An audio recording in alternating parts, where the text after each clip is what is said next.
తాకట్టులో ఉన్న బంగారాన్ని విడిపించి ఆ రోజు ఆన్లైన్ రేటుకే మేము కొంటాం. Sharma gold company. నమస్తే, వెల్కమ్ టు సుమన్ టీవీ. నేను కీర్తి. ప్రముఖ జ్యోతిష్యులు శ్రీ నందివట్ల శ్రీహరి శర్మ గారు మనతో పాటు ఉన్నారు. అయితే వీరితో కొన్ని విషయాలపైన మనం క్లారిటీ తీసుకుందాము. మార్గశిర మాసంలో ఏకాదశి నాడు అంటే 11th మనకి గీతా జయంతి జరుపుకుంటారు అని అందరూ కూడా చర్చించుకుంటూ ఉన్నాం. అయితే నిజంగానే మనకి భారతం ప్రకారం ఆ రోజునే గీతా జయంతి చేసుకుంటున్నారా అనే దానిపైన క్లారిటీ మనం గురుగారిని అడిగి తెలుసుకుందాం. నమస్కారం గురుగారు. వాగర్థావివ సంపృక్తౌ వాగర్థ ప్రతిపత్తయే జగతః పితరౌ వందే పార్వతీ పరమేశ్వరౌ. సదాశివ సమారంభాం శంకరాచార్య మధ్యమాం అస్మదాచార్య పర్యంతం వందే గురు పరంపరాం.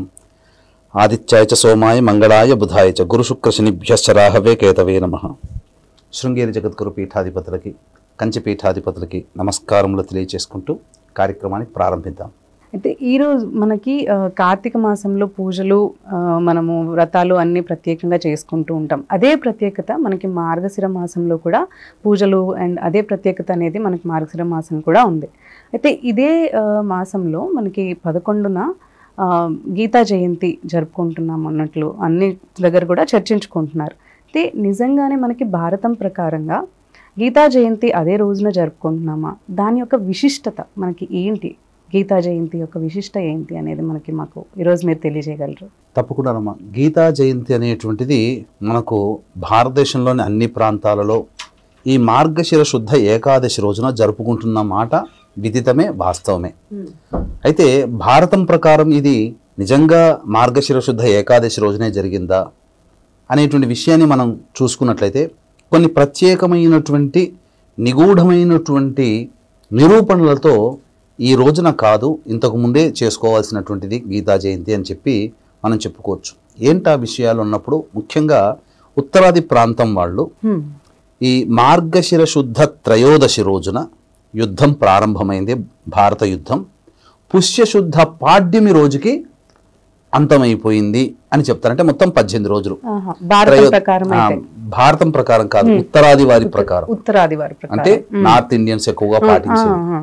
అయితే దీనికన్నా 2 రోజుల ముందర మార్గశిర శుద్ధ త్రయోదశి 2 రోజుల ముందర అనగా మార్గశిర శుద్ధ ఏకాదశి రోజున ఈ యొక్క గీతోపదేశం అర్జునుల వారికి కృష్ణ భగవాన్ల వారు ఉపదేశించారు అని చెప్పి చెబుతున్నారు. అంటే మనము గమనించుకున్నట్లయితే ఈ యొక్క మహాభారత యుద్ధం ఏదైతే జరిగిందో, అంటే ఇక్కడ కొన్ని లాజికల్గా మనం ఆలోచించాలమ్మా. ఇప్పుడు మనకు ఒక క్రికెట్ ఆడుతున్నారు, లేదా ఒక రగ్బీ ఆట ఆడుతున్నారు, లేదా ఒక ఫుట్బాల్, ఒక వాలీబాల్ ఆట ఆడుతున్నారు.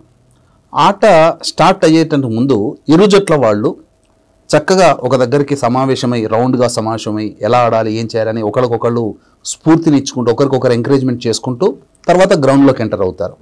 ఇది వాస్తవం కదా. ఎక్కడైనా కానీ క్రీడ అంటే అదొక యుద్ధం, ఇరు జట్ల మధ్య జరిగే యుద్ధం. మరి యుద్ధమైన సమరమైన ఇరు జట్ల మధ్య జరుగుతుంది కదా. కాబట్టి మరి కృష్ణ భగవాన్ల వారు గీతోపదేశం చేసింది యుద్ధం ప్రారంభం అవ్వడానికంటే ముందు, కానీ యుద్ధం ప్రారంభం అవ్వడానికి 2 రోజుల ముందు కాదు కదా. యుద్ధ సమయంలోనే అక్కడ ఏం చెప్పబడి ఉంది మనకంతా తెలిసింది అందరికీ. యుద్ధం ప్రారంభం చేసే ముందు తన పక్షాన కాకుండా అవతల పక్షాన ఉన్నటువంటి అందరినీ చూసి నా పెదనాన్న కొడుకులు, నాకు విద్య నేర్పిన వారు, నా తాతగారు, ఇలా అందరినీ చూసి విరక్తి కలిగి నా వాళ్ళనా నేను చంపుకుంటుంది, ఇంతకు దీనికోసమా నేను యుద్ధం చేయాల్సిందని చెప్పి విరక్తి పొందినప్పుడు ఆ విరక్తి వైరాగ్యం నుంచి అతన్ని మేల్కొల్పడం కోసమై గీతోపదేశం చేశాడు భగవంతుడు. అంటే మనకది పెద్ద పుస్తకం లాంటిది, 100,000 శ్లోకాలు ఉంటాయి. కానీ మనము తెలుగులోకి అనువదించుకుంటాం కాబట్టి ఆ విధంగా మనకు ఎక్కువగా సమయం పడుతుంది. మరి ఆ కాలంలో సంస్కృతమే కదా భాష.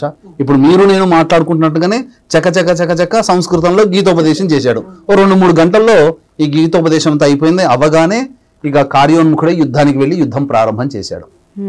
ఇది కదా జరిగింది. అంటే యుద్ధం ప్రారంభం అవడానికంటే ముందు జరగాలి.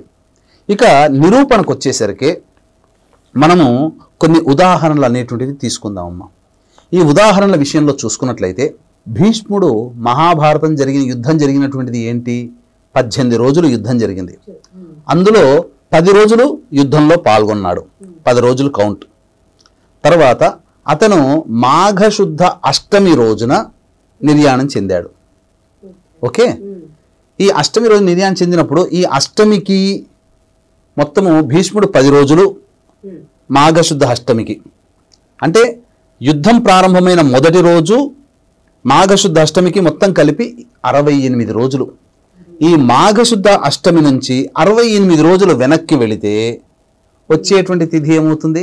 కార్తీక మాస అమావాస్య. మార్గశిర మాసం, పుష్యమాసం. అంటే మార్గశిర మాసం 30 రోజులు, పుష్యమాసం 30 రోజులు. మాఘశుద్ధ అష్టమి అంటే 8 కదా, 8 రోజులు. మొత్తం ఎంత? 30 30 8 68. ఈ 60 అష్టమి నుంచి 68 రోజులు వెనక్కి వెళితే కార్తీక మాస అమావాస్య రోజున యుద్ధం ప్రారంభమైంది.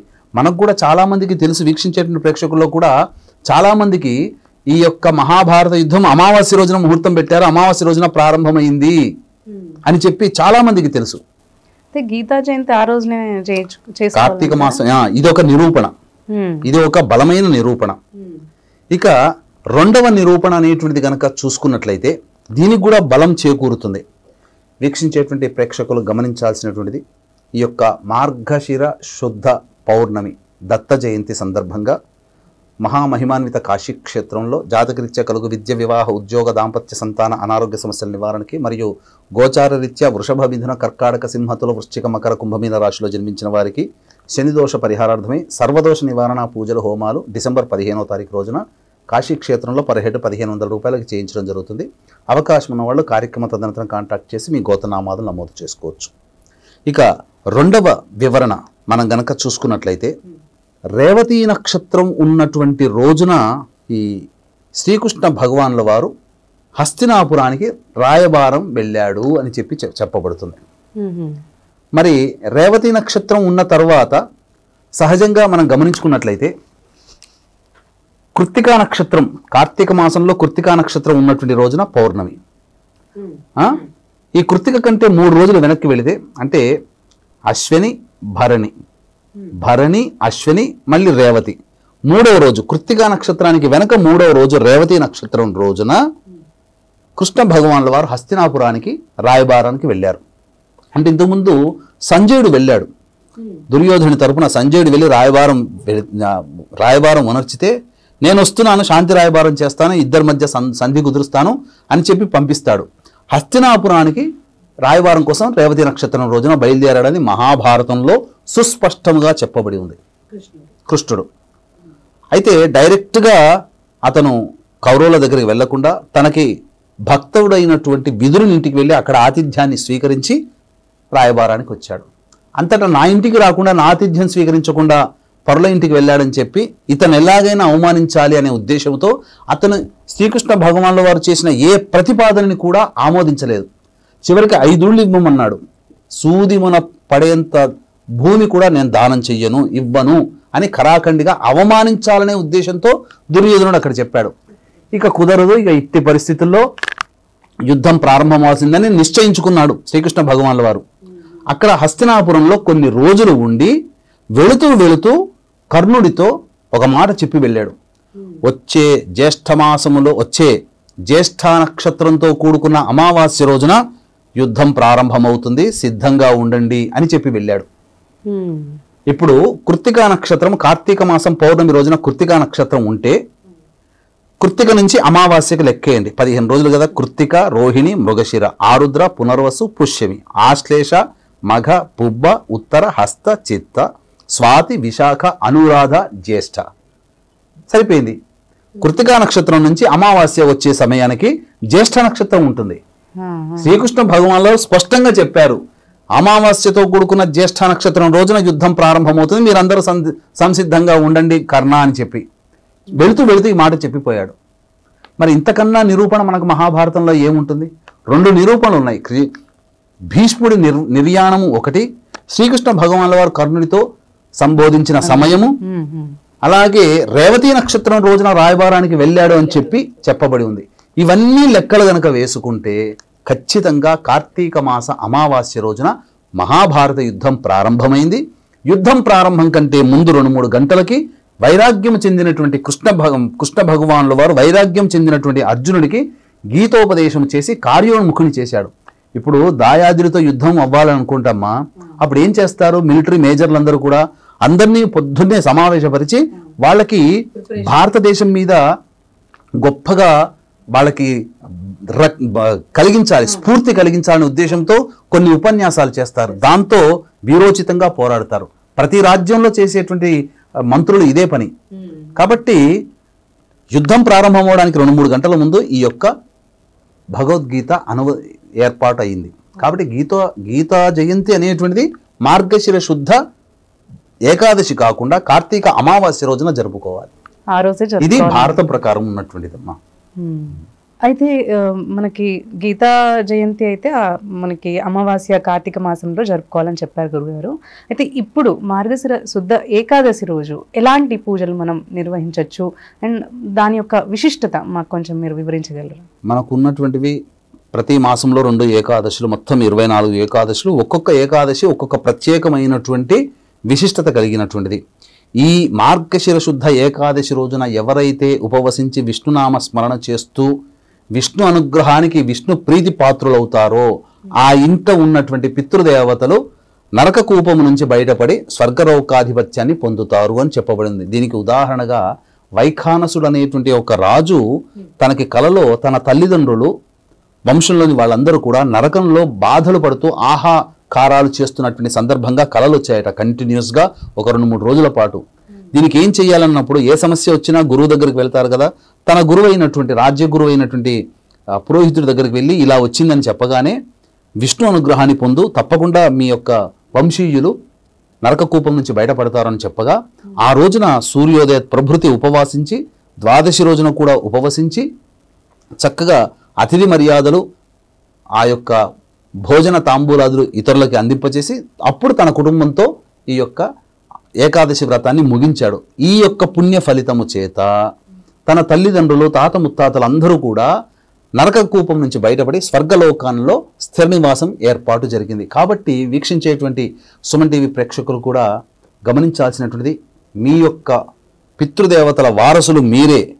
కాబట్టి మీరు ఈ ఏకాదశి రోజున మీ పితృదేవతలు ఎవరు ఎలాంటి స్థితిని పొంది ఉన్నారో మనకు తెలియదు. కాబట్టి అటువంటి స్థితి నుంచి మీ పితృవంశంలో ఉన్న వాళ్ళందరినీ కూడా ఉద్ధరింప చేయాలనుకున్నటువంటి మానవుడు ఈ ఏకాదశి రోజున ఉపవసించి పాలు పండ్లు పదార్థాలు తీసుకోవచ్చు. నిరంతరము విష్ణు నారాయణ మంత్రాన్ని లేదా నామాన్ని జపం చేసుకుంటూ త్రికాలములలో విష్ణు సహస్రనామ పారాయణం, తులసి చెట్టు దగ్గర ఆవు నేతితో దీపారాధన చేసి త్రిసంధ్యలలో ఈ యొక్క విష్ణు సహస్రనామ పారాయణం చేయడం, తదుపరి ద్వాదశి గడియలు ప్రవేశించిన తర్వాత మళ్ళీ తులసి చెట్టు దగ్గర ఆవు నేతితో దీపారాధన చేసి విష్ణు సహస్రనామ పారాయణం జరిపించి ఇంట భోజనము వండి ఎవరికైనా అభ్యాగతులకి అన్నదానం ఒనర్చి తదనంతరం మీరు కుటుంబ సమేతముగా ఎవరైతే ఈ రోజున ద్వాదశి తిథి రోజున